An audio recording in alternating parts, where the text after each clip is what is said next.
তুমি একজন মুসলিম ঘরের মেয়ে, তোমার ইজ্জতের দাম নাই, তোমার সম্মানের দাম নাই, তোমার ইজ্জত আবরুর দাম নাই। তুমি কেমন করে নগ্ন হয়ে বাইরে ঘুরতে পারো? তুমি কেমন করে একটা অমুসলিম ছেলের সাথে প্রেমের সম্পর্ক করতে পারো? কিভাবে তুমি একটা অমুসলিম ছেলের সাথে বেড়ে যেতে পারো? তার সামনে তোমার তোমার পায়জামা কেমন করে খুলতে পারো তুমি? আমার ল্যাঙ্গুয়েজ আপনি রাগ করেন না। আমি খুবই ফেড আপ এদের উপরে। একটা মেয়ে একটা মুসলিম ছেলের কাছেই তো যাইতে পারবে না অবৈধভাবে।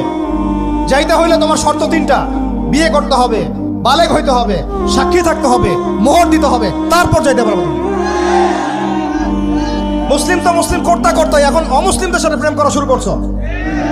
আর যখন অমুসলিমদের দ্বারা তোমরা ধর্ষিত হচ্ছ, তোমাদেরকে পাচার করতেছে, তখন বলে এসে আমাদের কাছে চিঠি লেখো যে আমরা এখন কি করব। এদের কি ভাইয়া নাই? বাসায় কি বাবা নাই? বাসায় ভাই নাই? এই চক্র থেকে সাবধান থাকেন। আর আমাদের সমাজে যারা দায়িত্বশীল, রাষ্ট্রের যারা দায়িত্বশীল, যারা উপরের লেভেলে আছেন, এই বিষয়গুলোর উপর কঠিন দৃষ্টি দেওয়ার জন্য আমি রিকোয়েস্ট করব। আমরা কিন্তু কোনো ধর্মের মানুষের সাথে কোনো দ্বন্দ্ব চাই না। চাই